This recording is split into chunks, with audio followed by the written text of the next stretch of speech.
దుండిగల్లో వస్తా కూర్చుంటా 453 454 సర్వే నెంబర్ల నిలబడతా కలెక్టర్ ను రప్పిస్తా కబ్జా పెట్టిన చెరువు కాడ పీకల దాకా పాతి పెడతా కబ్జా పెట్టుకుని బండ పార్కింగ్ చేస్తున్నాను నేను వచ్చి కూర్చుంటా కలెక్టర్ ఎట్లా రాడు కబ్జాలు ఎట్లివరో మీ పట్టాలు ఎట్లివరో మీ డబుల్ బెడ్రూమ్ ఇల్లు మీ ఊరోళ్ళకి ఎట్లివరో నేను చూస్తా మీ తరపున నేను కొట్లాడతా. మల్లారెడ్డి అల్లుడు మర్రి రాజశేఖర్ రెడ్డికి సంబంధించిన కాలేజ్ ఏదైతే ఉందో నిన్న డిమాలిషన్ జరిగింది. ఎగ్జాక్ట్లీ మనం అక్కడే ఉన్నాం. ఇది మనం చూడొచ్చు institute of aeronautical engineering college Dundigal అన్నటువంటిది. సో ఎగ్జాక్ట్లీ మనం ఆ క్యాంపస్ దగ్గరనే ఉన్నాం. ఈరోజైతే ఇక్కడ ఏం హడావిడి లేదు ఆర్ ఏం హ్యాపెనింగ్ జరగట్లేదు. ఎందుకంటే ఇవాళ శివరాత్రి కాబట్టి మేబీ ఇక్కడ పిల్లలు కానీ లేకపోతే ఆఫీసర్స్ కానీ డిమాలిషన్కి సంబంధించిన వర్క్ కూడా ఎక్కడ జరగట్లేదు. బట్ ఒక్కసారి అంటే నిన్న స్టార్ట్ చేశారు కాబట్టి ఇవాళ కూడా మొత్తంగా జరుగుతుంది అని అనుకొని మనమైతే ఎక్స్పెక్ట్ చేసి వచ్చాము. బట్ ఇక్కడైతే అసలు ఎట్లాంటి హ్యాపెనింగ్ అయితే ఏమీ లేదు. సో ఒక్కసారి లోపలికి కూడా వెళ్దాం. ఇది క్యాంపస్ మొత్తం కూడా మనం చూడొచ్చు. ఈ బిల్డింగ్ని కాదు కూల్చింది, ఆ లోపల వైపు ఉన్న బిల్డింగ్ని అయితే కూల్చారు. సో మనమైతే చూడలేకపోతున్నాం. బట్ అది ఎంట్రన్స్ స్టార్టింగ్. ఈ లోపలికి వచ్చిన తర్వాత ఇంకో గేట్ ఉంది, ఆ లోపలికి ఎంట్రీ అనేది ఆ గేట్ ద్వారా వెళ్ళొచ్చు. బట్ ఇక్కడ సెక్యూరిటీ వాళ్ళు ఉన్నారు, లోపలికి మేము ఎలో చేయట్లేదు. బికాస్ మీడియా వాళ్ళు కావచ్చు లేదంటే ఆఫీసర్స్ కావచ్చు లోపల ఏం జరగట్లేదు, సో పర్మిషన్ కూడా లేదు అన్నటువంటి మాట చెప్తున్నారు. సో దుండిగల్లో అది IARE institute of aeronautical engineering. ఇది ఈ కాలేజ్ పూర్తిగా వార్తల్లో నిలిచిన సిట్యుయేషన్ మనం చూడొచ్చు. ఇది ఎంట్రన్స్, ఇక్కడ సెక్యూరిటీ రూమ్. ఇది ఇళ్ళ నుంచి సెక్యూరిటీ వాళ్ళు కూడా కంప్లీట్లీ ఎవరు వస్తున్నారు ఎవరు వెళ్తున్నారు అన్నీ అబ్జర్వ్ చేసేది. దెన్ ఇక్కడ మనం చూడొచ్చు లోపల వరకు క్యాంపస్ను ఒక్కసారి చూడండి. లోపలికైతే మనల్ని ఎలో చేయట్లేదు. సో ఇది క్యాంపస్ యొక్క పిక్చర్ కంప్లీట్గా. లోపల ఈ చెట్లు ఎక్కడైతే కనిపిస్తున్నాయో ఆ చెట్ల లోపలి వైపు ఆ బిల్డింగ్ ఉంది, ఇక్కడ నుంచి అయితే కనిపించట్లేదు. సో అక్కడ డెమాలిషన్ జరిగింది. మొత్తం 6 ఫ్లోర్కి సంబంధించిన బిల్డింగ్ ఉంటే 2 ఫ్లోర్స్ని డిమాలిషన్ చేశారు. సో మనకున్న ఇన్ఫర్మేషన్ ప్రకారం అయితే అగైన్ వాళ్ళు మండే రోజు రాబోతున్నారు. అగైన్ డిమాలిషన్ వర్క్ స్టార్ట్ అవుతుంది. మండే రోజు డిమాలిషన్ చేస్తారు అన్నటువంటిది అయితే మనకున్నటువంటి ఇన్ఫర్మేషన్. ఒక్కసారి ఈ క్యాంపస్లో కూల్చివేతలు జరుగుతున్నాయి ఆర్ ఆక్రమణ జరిగింది. ఇప్పుడు మనం ఉన్నటువంటి స్పాట్ ఏదైతే ఉందో కంప్లీట్లీ ఇది చెరువుకు సంబంధించిన భూమి అనేది ప్రచారం జరిగింది. అండ్ చెరువుకు సంబంధించిన భూమి కాబట్టి నోటీసులు ఇష్యూ చేశాం. అండ్ లోపల ఏదైతే అక్రమ నిర్మాణాలు జరిగాయి వాటిని కూల్చివేశాం అనేటువంటిది అయితే గవర్నమెంట్ చెప్తున్న పరిస్థితి కనిపిస్తోంది. ఐ థింక్ లంచ్కి సంబంధించిన సైరన్ అనుకుంటా. సో అది లోపల మనం చూడొచ్చు. క్యాంపస్ చాలా పెద్దగా ఉంది.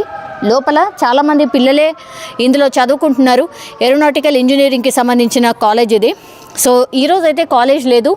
అండ్ మండే రోజు మళ్ళీ డిమాలిషన్ వర్క్ జరుగుతుంది అన్నటువంటి మాట అయితే మనకు వినిపిస్తోంది. సో ఎప్పుడైతే డెమాలిషన్ వర్క్ స్టార్ట్ అయిందో వెంటనే మర్రి రాజశేఖర్ రెడ్డి కావచ్చు, దెన్ మల్లారెడ్డి కావచ్చు, వెంటనే ప్రభుత్వానికి సంబంధించిన దగ్గరైనటువంటి వ్యక్తి వేం నరేందర్ రెడ్డి, ఎవరైతే right hand of Revanth Reddy అని చెప్తూ ఉంటారో ఆయన వెళ్ళి కలవడం, రిక్వెస్ట్ చేయడం, కూల్చివేతలు ఆపండి, మీకు ఏం కావాలో చెప్పండి, మేము కావాల్సి వస్తే జాయిన్ కావడానికి కూడా రెడీగా ఉన్నాం, కాంగ్రెస్ పార్టీలో మేము జాయిన్ అవుతాము అన్నటువంటి రిక్వెస్ట్ కూడా పెట్టారట.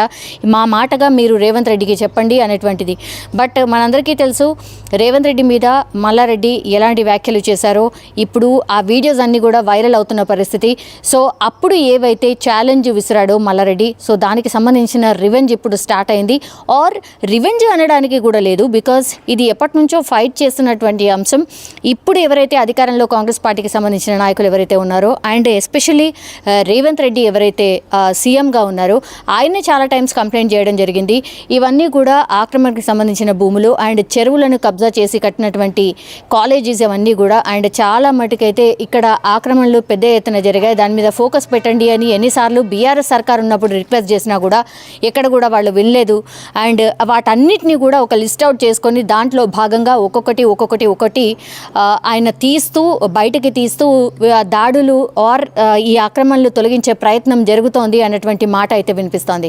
బట్ ఇదంతా కూడా కోర్టుకి సంబంధించిన ఇష్యూ, కోర్టు ఆదేశాలతోనే ఇదంతా కూడా జరుగుతుంది. బికాస్ 1 వీక్ బ్యాకే ఇక్కడ ఈ చెరువులో ఆక్రమణలకు సంబంధించిన బిల్డింగ్స్ కట్టారు కాబట్టి వాటిని మరి తొలగిస్తారా, ఏం చేస్తారు అన్నటువంటి ఎక్స్ప్లెనేషన్ అడిగినప్పుడు ఎక్కడ కూడా ఎక్స్ప్లెనేషన్ ప్రాపర్గా ఇవ్వలేదు. సో కోర్టు ఆదేశాలతోనే నిన్న పూర్తిగా డిమాలిషన్ అయితే స్టార్ట్ చేశారు, తొలగింపుకు సంబంధించిన ప్రక్రియ అయితే స్టార్ట్ అయింది. సో కోర్టు ఆదేశాలతోనే ఇదంతా జరుగుతోంది. బట్ మా ఇన్వాల్వ్మెంట్ సర్కార్కి సంబంధించిన ఇన్వాల్వ్మెంట్ ఎక్కడా లేదు అనేటువంటిది ఎక్స్ప్లెనేషన్ ఇస్తోంది ఇప్పుడున్నటువంటి సర్కార్. బట్ రేవంత్ రెడ్డి చేస్తున్నటువంటిది ఏదైతే ఇప్పుడు ఆక్రమణలకు సంబంధించి తొలగింపు కార్యక్రమం ఏదైతే జరుగుతోందో మరి ఇది జస్ట్ మల్లారెడ్డి దగ్గర నుంచి స్టార్ట్ చేశారు. అంటే మొన్న 2 days back 3 days back Malla Reddy కాలేజ్కి సంబంధించిన రోడ్ ఏదైతే ఉందో అది ప్రభుత్వం సంబంధించిన భూమి, అందులో అక్రమంగా రోడ్ వేశారు. దాంట్లో అసలు పర్మిషన్ కూడా లేదు, అసలు రోడ్డు వేయకూడదు అక్కడ, బట్ రోడ్డు వేశారు. సో ఆ రోడ్డుని తొలగించిన తర్వాత ఎగ్జాక్ట్లీ 2 days తర్వాత ఇప్పుడు మనం నిల్చున్నటువంటి ప్లేస్ ఈ ఇంజనీరింగ్ కాలేజ్ మర్రి రాజశేఖర రెడ్డి అంటే మల్లారెడ్డి అల్లుడికి సంబంధించిన ఏరోనాటికల్ ఇంజనీరింగ్ కాలేజ్కి సంబంధించిన బిల్డింగ్లో ఆక్రమణల తొలగింపు జరిగింది. నిన్న కొంత ఉద్రిక్త వాతావరణం కూడా ఇక్కడ నెలకొని ఉండింది. సో ఇప్పుడు మాత్రం ఇక్కడ ఎలాంటి హ్యాపెనింగ్ లేదు. ఇంకో 2 days అంటే ఈరోజు శివరాత్రి, దెన్ రేపు సాటర్డే కాబట్టి ఎల్లుండి సండే, సో ఈ 3 రోజుల పాటు బ్రేక్, ఆ తర్వాత మండే రోజు అగైన్ డిమాలిషన్ ఉంటుంది అనేటువంటిది అయితే మనకున్నటువంటి ఇన్ఫర్మేషన్. అండ్ ఇప్పుడు ఒక సంధిలాగా అంటే మాకు ఈ పరిస్థితి వచ్చింది కాబట్టి గవర్నమెంట్కి సంబంధించిన వాళ్ళని ఎవరినైనా కలిస్తే మరి సీఎం రేవంత్ రెడ్డికి మా మాటగా ఏమైనా చెప్తే ఆపే ప్రయత్నం అయితే మల్లారెడ్డికి సంబంధించిన ఫ్యామిలీ మెంబర్స్ కొనసాగిస్తున్న పరిస్థితి అయితే కనిపిస్తోంది. కానీ ప్రజావాణిలో చాలా మటుకైతే దరఖాస్తులు చాలా వరకు వచ్చాయట. సో ఇవన్నీ కూడా మల్లారెడ్డికి సంబంధించిన భూ ఆక్రమణలు చాలా చోట్ల జరిగాయి, గిరిజనులకు సంబంధించిన భూములు ఆక్రమించారు, ఇట్లాంటి రకరకాలుగా ప్రజావాణిలో అయితే చాలా ఫిర్యాదులు అందాయి. అందులో భాగంగానే ఆ ఫిర్యాదుల చిట్టా అండ్ ఇప్పుడు ఏదైతే ఈ ఆక్రమణలకు సంబంధించిన ఏవైతే జరుగుతున్నాయో ఈ దాడులు అండ్ తొలగింపు కార్యక్రమం ఏదైతే జరుగుతుందో ఇది ఇక్కడ వరకే ఆగే పరిస్థితి లేదు.